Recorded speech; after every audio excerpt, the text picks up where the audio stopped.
Hi hello viewers, welcome to my channel. இது உங்கள் மாணவன் ஆசிரியர். இன்றைக்கி நம்ம என்ன பார்க்க போகிறோம் அப்படின்னு பார்த்தீங்கன்னா 11th ஸ்டாண்டர்டோட பயாலஜியோட யூனிட் 1, அதாவது சாப்டர் 1ல் பார்த்தோன்னா டைவர்சிட்டி ஆஃப் லிவிங் வேர்ல்டு அந்த லெசன் நம்ம பார்க்க போகிறோம். நம்ம பார்ட் பை பார்ட்டாக தான் பார்ப்போம். இதுக்கு முன்னாடி இந்த சேனலை சப்ஸ்கிரைப் பண்ணாதவங்க சப்ஸ்கிரைப் பண்ணுங்கள், பக்கத்தில் இருக்கிற பெல் ஐக்கானை கிளிக் பண்ணுங்கள். வாங்க நம்ம ஃபஸ்ட்டு வீடியோக்குள்ளே போகலாம். லிவிங் வேர்ல்டு அதில் ஃபஸ்ட்டு பார்த்தீங்கன்னா ஒரு சாப்டர் அவுட்லைன் அப்படின்னு சொல்லி கொடுத்துருக்காங்க. சாப்டர் அவுட்லைனில் பார்த்தீங்கன்னா இதெல்லாம் ஒரு இம்பார்ட்டண்ட்டானது, இதை பற்றி நம்ம இன்னும் ப்ரீஃபாக படிக்க போகிறோம் அப்படிங்கிறத தான் அவங்க சாப்டர் அவுட்லைன்னு கொடுத்துருக்காங்க. அட்ரிபியூட்டிவ்ஸ் ஆஃப் லிவிங் ஆர்கானிசம்ஸ் அப்படின்னு ஒரு டாபிக். அதாவது லிவிங் ஆர்கானிசம்ஸ், செல் டிவிஷன்ஸ் நடக்கிறது, அப்புறம் இந்த மெட்டபாலிசம், க்ரோத், இது எல்லாமே நம்ம லிவிங் ஆர்கானிசம்ஸில் படிக்க போகிறோம். அடுத்து வைரஸ் படிப்போம். அடுத்து பார்த்திங்கன்னா கிளாசிஃபிகேஷன் ஆஃப் லிவிங் வேர்ல்டு. அடுத்து பாக்டீரியா, அப்புறம் ஃபங்கை. பாக்டீரியாவில் என்னென்ன நடக்குது, ஃபங்கை எதில் போய் அஃபெக்ட் ஆகுது, ஒரு செடியில் அந்த மாதிரி எங்கெல்லாம் போய் அஃபெக்ட் ஆகுது, அதை பற்றின மாதிரி இந்த வீடியோவில் நம்ம படிக்க போகிறோம். ஃபஸ்ட்டு பார்த்தோன்னா லிவிங் வேர்ல்டில் ஒரு பேராகிராஃப் மாதிரி ஒன்று கொடுத்துருக்காங்க. Earth was formed some 4.6 billion years ago. அதாவது இந்த எர்த் அது 4.6 பில்லியன்ஸ் ago, அதாவது அது தோன்றி இவ்வளோ வருஷம் ஆகுது அப்படின்னு சொல்கிறாங்க. It is the life supporting planet with landforms like mountains, plateaus, glaciers etcetera. அதாவது இந்த எர்த்து இப்போ நம்ம வாழ்கிறோம் இல்லையா, அந்த இடத்துல வாழும்போது நம்ம லைஃப் சப்போர்ட்டிங்க்கு பிளானட், இப்போ ஒரு லேண்ட்ஃபார்ம்ஸ் லைக் மவுண்டெயின்ஸ் அப்படின்னு பார்த்தோன்னா நமக்கு நம்ம வாழ்கிற போது நமக்கு உணவு தேவைப்படும் இல்லையா, அதுக்கு நம்ம லேண்ட்ஃபார்ம்ஸில் பார்த்தோன்னா நம்ம அக்ரிகல்ச்சர் பண்ணுறோம். அப்புறம் அதுலேருந்து வர அந்த காட்டன் இதெல்லாம் நமக்கு யூஸ்ஃபுல்லாக இருக்குது அப்படின்னு சொல்கிறாங்க. அப்புறம் பார்த்திங்கன்னா பிளாட்டியூஸ், கிளேஷியர்ஸ் இதெல்லாம் ரொம்ப லைஃபுக்கு ரொம்ப சப்போர்ட்டாக இருக்குது அப்படின்னு சொல்கிறாங்க. அடுத்து பார்த்தோன்னா life on earth exist within a complex structure called biosphere. அதாவது லைஃபுக்கு ரொம்ப எக்ஸிஸ்டாக இருக்கிறது என்னென்னு பார்த்தீங்கன்னா காம்ப்ளெக்ஸ் ஸ்ட்ரக்சர். நமக்கு முக்கியமானது ஒன்று என்னென்னா இந்த இடத்துல காம்ப்ளெக்ஸ் ஸ்ட்ரக்சர், அதை தான் நம்ம பயோஸ்பியர் அப்படின்னு நம்ம சொல்கிறோம். There exist many mysteries and wonders in the living world. Some are not visible, but the activity of some capture the attention of all. அதாவது மிஸ்ட்ரீஸ் அண்ட் வண்டர்ஸ் அப்படின்னு பார்த்தோன்னா, இப்போ வண்டர்ஸ்னால் அதுக்கு என்ன மீனிங்னா, இப்போ ஒரு சன்லைட் இப்போ சன்லைட் ரியாக்ஷன்ஸ் நடந்துகிட்ருக்குன்னா அந்த சன்ஃப்ளவர் என்ன ஆகும் அப்படின்னு பார்த்தீங்கன்னா, அந்த சன்லைட்டை நோக்கி அது கொஞ்சம் லைட்டாக பெண்ட் ஆகும். அதுக்கு தேவையானது சன்லைட்டு, அதனால் அது பெண்ட் ஆகுது இல்லையா, அது அதுக்கு ரொம்ப யூஸ்ஃபுல்லாக இருக்குது. அதே மாதிரி பார்த்திங்கன்னா இந்த ஒரு வீனஸ் ஃப்ளை ட்ராப் அப்படின்னு ஒரு லீஃப் மாதிரி ஒன்று இருக்குது. அது எந்த ஒரு ஒர்க் பீ, அப்புறம் எந்த ஒரு பூச்சி உக்காந்தாலுமே அதை டக்குன்னு ஃபோல்டு பண்ணிக்கும். ஸோ அதெல்லாம் நம்ம வண்டர்ஸ். இந்த மாதிரிலாம் நடக்குதா அப்படின்னு நம்ம கொஞ்சம் நினச்சி பார்க்குறோம் இல்லையா, அதெல்லாம் நம்ம வண்டர்ஸ் அப்படின்னு சொல்லுவோம். அடுத்து பார்த்தோன்னா for the example the response of sunflower to the sunlight. அதான் சன்ஃப்ளவர் இப்போ சன்லைட்டை நோக்கி அதுக்கு தேவையானது, அதனால் அது கொஞ்சம் பெண்ட் ஆகிறது. The twinkling firefly in the dark forest. அதாவது டார்க் ஃபாரஸ்ட் காடுலலாம் பார்த்தோன்னா இந்த ஃபயர்ஃப்ளை மின்மினி பூச்சி அப்படியே அந்த இருட்டு நேரத்தில் மட்டும் ரொம்ப டார்க்காக தெரியும். ஏன்னா அதுக்கு இந்த டார்க் ஃபாரஸ்ட்டில் அதோட ஆக்சிஜன் ரொம்ப நிறையா இருக்குது. ஸோ அதனால் அந்த லைட்டு டார்க் ஃபாரஸ்ட்டுக்கு ரொம்ப யூஸ்ஃபுல்லாக இருக்குது. The rolling water droplets on the surface of lotus leaf. Lotus அந்த லீஃப் இருக்குது பார்த்தீங்களா, அதில் எப்பயுமே அந்த வாட்டர் ட்ராப்லெட்ஸ் அப்படியே நிற்கும். அது உரியாது, உறிஞ்சிக்கவும் செய்யாது. அது அப்படியே ஒரு ட்ராப்லெட்ஸ் அப்படியே ஃபோல்ட் பண்ணி வச்ச மாதிரி அப்படியே நிற்கும். அடுத்து பார்த்தோன்னா closure of the leaf of Venus fly trap. அதே தான், அந்த பூச்சி அதில் எந்த ஒரு ஹனியோ இல்லை எந்த ஒரு பூச்சி உட்காந்தாலுமே டக்குன்னு ஃபோல்ட் பண்ணிக்கும். அது வந்து ஃபோல்ட் பண்ணிக்குது. அதனால் அந்த லீஃப் என்ன ஆகுது அப்படின்னு பார்த்தோன்னா, அந்த முள்ளாக இருக்குது இல்லையா, அது வந்து ரொம்ப இறுக்கி பிடிச்சி அது உள்ளேயே அது வந்து சாப்பிட்ரும். அது எப்போ வந்து திரும்பி ஓப்பன் ஆகும் அப்படின்றது யாருக்குமே தெரியாது. An insect touch and a swift sneezing into the escape from its predator. அதாவது இதுக்கு எக்ஸாம்பிள் என்ன சொல்லலாம் அப்படின்னு பார்த்தோன்னா, ஒரு ஆக்டோபஸ் வந்து பார்த்தோன்னா ஒரு இடத்த விட்டு நம்ம இப்படி நகரும்போது அது ஒரு இங்கு மாதிரி ஒன்று விட்டுட்டே வந்து நகரும். அதுதான் வந்து நம்ம ப்ரிடக்டர் அப்படின்னு சொல்லுவோம். From this it is clear that the wonder planet Earth harbors both landforms and life forms. Have you thought of DNA molecule? DNA molecule அப்படின்னு நம்ம வந்து டிஎன்ஏ அப்படிங்கிறத கேள்விப்பட்டிருப்போம். டிஎன்ஏ மாலிகுல் அது வந்து என்னன்னு பார்த்தோன்னா, it is essential for the regulation of life. அது வந்து நம்ம லைஃபுக்கு வந்து ரொம்ப ரெகுலேட் பண்ணுது, நம்ம லைஃப்பை வந்து அது ரெகுலேட் பண்ணுது. And is made up of, இதில் என்னென்ன டிஎன்ஏ மாலிகுலில் என்னென்னலாம் வந்து ப்ராசஸ் நடக்குதுன்னு பார்த்தோன்னா, carbon, hydrogen, oxygen, nitrogen and phosphorus. இதெல்லாம் வந்து நான் லிவிங் அப்படின்னு சொல்லுவாங்க. அப்போ லிவிங் திங்ஸ்க்கு வந்து எது எக்ஸிஸ்டாக இருக்குதுன்னு பார்த்தோன்னா, to make our planet unique. இதையே வந்து நம்ம லிவிங் திங்ஸாக மாற்றும் போது அது வந்து நமக்கு ஒரு ஸ்பெஷலாக தெரியுது. According to a survey made by மொராஎட் 2011, the number of estimated species on Earth is 8.7 million. அதாவது இந்த மொராய்ட் அப்படிங்கிறது வந்து இந்த எர்த்துக்கு வந்து ஸ்பீசிஸ். இதில் வந்து பார்த்தோன்னா நான் லிவிங் அப்படின்னு பிரிச்சிருக்கிறது வந்து carbon, hydrogen, oxygen, nitrogen and phosphorus. இதெல்லாம் வந்து நான் லிவிங் அப்படின்னு சொல்கிறாங்க. ஆனால் நம்ம லிவிங் திங்ஸுக்கு வந்து ரொம்ப எக்ஸிஸ்டாக கொண்டு வரது என்னென்னா அதோட பிளானட். அது வந்து ரொம்ப யூனிக்காக இருக்குது இல்லையா, அதுதான் இதில் சொல்கிறாங்க. நம்ம வந்து இப்போ எர்த்தோட ஸ்பீஷீஸ் பார்த்துட்டு இருந்தோம். அதில் வந்து பார்த்தோன்னா மொராய்ட் வந்து 2011 வந்து நம்பர் ஆஃப் எஸ்டிமேட்டடு இருக்குது. இந்த எர்த்தில் வந்து மொராய்ட் அப்படிங்கிறது சர்வே ஆகுது அப்படின்னு சொல்கிறாங்க. த லிவிங் வேர்ல்டு இன்க்ளூட்ஸ், இந்த லிவிங் வேர்ல்டில் வந்து என்னெல்லாம் வந்து இன்க்ளூட்ஸ் ஆகிருக்கு அப்படின்னு பார்த்தோன்னா, மைக்ரோப்ஸ், கண்ணுக்கே தெரியாத சின்ன சின்ன மைக்ரோப்ஸு, பிளான்ட்ஸ், அப்புறம் அனிமல்ஸ் அண்ட் ஹியூமன் பீயிங்ஸ். இதெல்லாம் வந்து ஒரு டிஸ்டன்ட் கேரக்டரிஸ்டிக் ஃபீச்சர்ஸ் அப்படின்னா ஒரு டிஃப்ரெண்ட்டான ஒரு கேரக்டரிஸ்டிக் ஃபீச்சர்ஸ் அப்படின்னு சொல்கிறாங்க. அதாவது ஒவ்வொன்றுக்கும் ஒவ்வொரு தன்மை இருக்குது அப்படின்னு வந்து சொல்கிறாங்க. இப்போ வந்து நம்ம 1.1 என்ன பார்க்க போகிறோம் அப்படின்னு வந்து பார்த்தோன்னா, ஆட்ரிபியூட்ஸ் ஆஃப் லிவிங் ஆர்கானிசம்ஸ். இதில் வந்து என்னென்னலாம் நடக்குது, இதை சுற்றி என்னென்னலாம் இருக்கும் அப்படிங்கிறத நம்ம பார்க்க போகிறோம். க்ரோத், இது க்ரோத் தான் ஃபஸ்ட்டு. அதோட வளர்ச்சி, செல் டிவிஷன் ஆகிறது, இதெல்லாம் நம்ம பார்ப்போம்.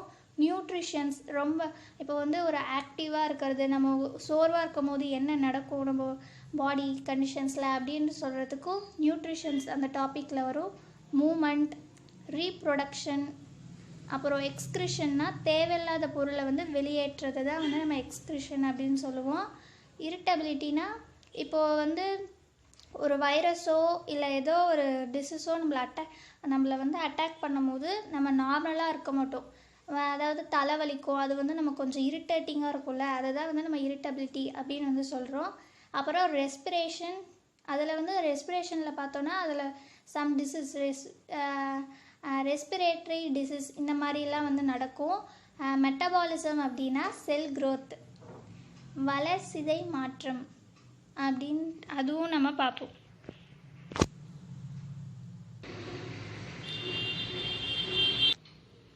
இப்போது ஃபஸ்ட்டு டாபிக் பார்க்க போகிறோம். அதில் பார்த்தோன்னா growth. Growth is an intrinsic property of all living organisms through which they can increase cells both in number and mass. அதாவது இதில் என்ன சொல்கிறாங்க அப்படின்னு பார்த்தோன்னா, க்ரோத்னால் நம்ம என்ன சொல்லுவோம், வளர்ச்சி, செல் டிவிஷன்ஸ் இந்த மாதிரியெல்லாம் இருக்கிறதில்ல, அதெல்லாம் வந்து நம்ம க்ரோத் அப்படின்னு சொல்லுவோம். Growth is an intrinsic property அப்படின்னு பார்த்தோன்னா உள்ளார்ந்த ஒரு ப்ராப்பர்ட்டி. அதை வந்து living organisms through which they can increase cells. Living ஆர்கானிசம்ஸில் வந்து பார்த்தோன்னா இன்க்ரீஸ் செல்லை வந்து இன்க்ரீஸ் பண்ணும் போத் இன் நம்பர். நிறையா செல்ஸ் இருக்கிறத தான் வந்து நம்ம மாஸ் அப்படின்னு சொல்லுவோம் இல்லையா, அதை தான் சொல்கிறாங்க increase cells both in number and mass அப்படின்னு. அடுத்து பார்த்தோன்னா unicellular and multicellular organisms grow by cell divisions. யூனிசெல்லுலாரும் அண்டு மல்டிசெல்லுலார் ஆர்கானிசம்ஸ் க்ரோ ஆகிறதுக்கு அதாவது வளர்ச்சி பெறுறதுக்கு வந்து செல் டிவிஷன்ஸ் வந்து அதில் நடக்குது. In plants growth is indefinite. அதாவது பிளான்ஸ் வந்து க்ரோத் ஆகிறதுக்கு பார்த்தோன்னா அதுக்கு வந்து எண்டே இல்லை, அது வந்து எவ்வளோ வேணாலும் வந்து வளரும். And occurs through out life. அதோட லைஃப் இருக்கிற முடிய வந்து அதோட வளர்ச்சி இருந்துக்கிட்டே இருக்கும்.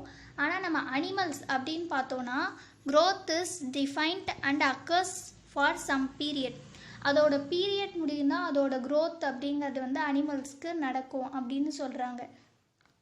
However, cell divisions occur in living organisms to repair and heal the worn out tissues.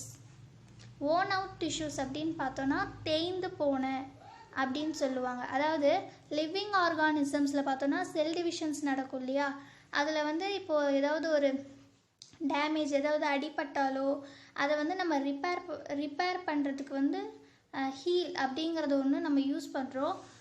Own out tissues அப்படின்னா தேய்ந்து போன, இப்போ நம்ம எங்கேயாவது விழுந்துடுறோம் அப்போ பார்த்தோன்னா அந்த தோல் வந்து அப்படியே கொஞ்சம் தேஞ்சு வந்த மாதிரி இருக்கும் இல்லையா, அதெல்லாம் வந்து செல் டிவிஷன்ஸே வந்து அது வந்து திரும்பி வளர ஆரம்பிக்கும். தோல் வந்து பார்த்துருக்கோம் இல்லையா, அந்த செல் டிவிஷன்ஸே வந்து அதை வந்து ரீபேர் பண்ணிக்குவோம் அப்படின்னு வந்து சொல்கிறாங்க.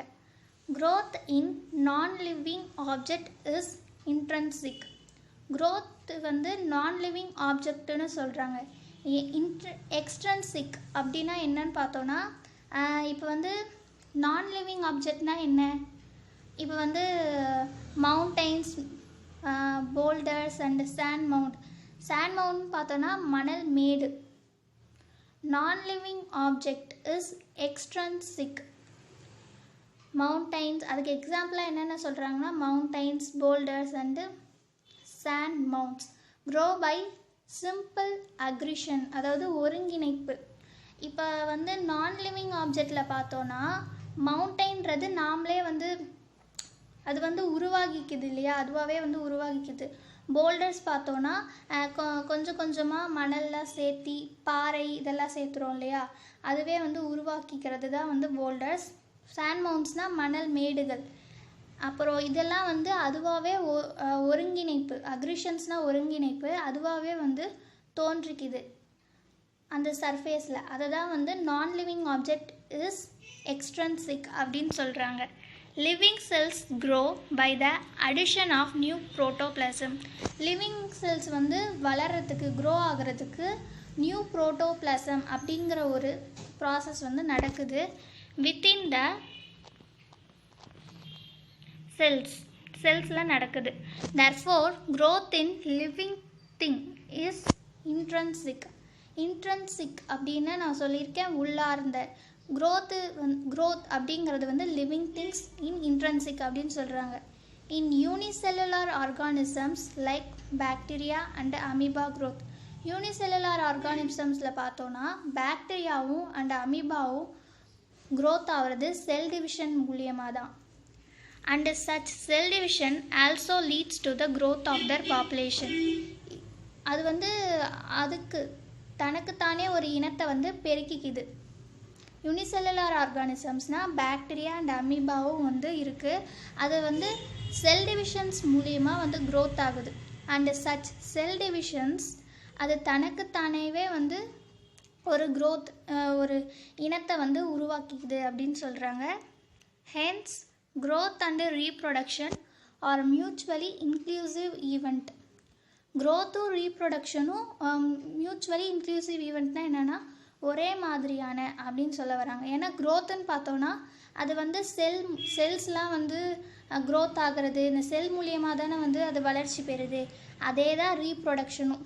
செல் வந்து இன்னும் ஒரு 2 செல் 3 செல், இப்போ ஒரு செல் வந்து 2ஆக மாறும், 2 4ஆக மாறும். அதுதான் வந்து நம்ம ரீப்ரொடக்ஷன் அப்படின்னு சொல்லுவோம். அப்போது கிட்டத்தட்ட க்ரோத்தும் ரீப்ரொடக்ஷனும் மியூச்சுவலி இன்க்ளூசிவ் ஈவெண்ட்டாக இருக்குது அப்படின்னு சொல்கிறாங்க. அடுத்த டாபிக் பார்த்தோன்னா cellular structure. All living organisms are made up of cells which may be prokaryotic or eukaryotic. Living ஆர்கானிசம்ஸில் பார்த்தோன்னா செல்ஸ் வந்து எதை மேடப் ஆஃப் செல்ஸ் எதை சார்ந்து இருக்குது அப்படின்னு பார்த்தோன்னா ப்ரோகாரியாட்டிக் ஆர் யூகாரியாட்டிக். ப்ரோகாரியாட்டிக்னா என்னென்னா ஒரு சிம்பிளாக தான் இருக்கும். அது வந்து ஆர் யூனிசெல்லுலார் அப்படின்னு வந்து சொல்கிறாங்க. லேக் மெம்பரைன் பவுண்ட் நியூக்ளியை ஆர் ஆர்கானில்ஸ், அதாவது உறுப்புகள். ஆர்கானில்ஸ்னால் உறுப்புகள் like mitochondria, endoplasmic reticulum, கோல்கை bodies and also on. இதெல்லாம் வந்து எதுவுமே அதில் வந்து ப்ராசஸ் ஆகாது.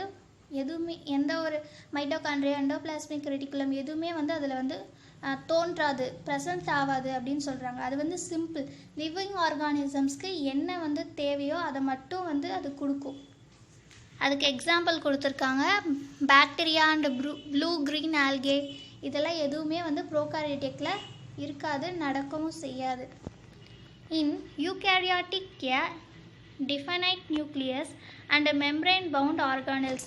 யூகேரியாட்டிக்கில் பார்த்தோன்னா யூகேரியாட்டிக் அப்படின்னு பார்த்தோன்னா ஒரு யூனிசெல்லுலார் ஆர் மல்டி செல்லுலார் ரெண்டுமே வந்து இதில் நடக்கும். இதில் வந்து பார்த்தோன்னா மெம்பரைன் பவுண்ட்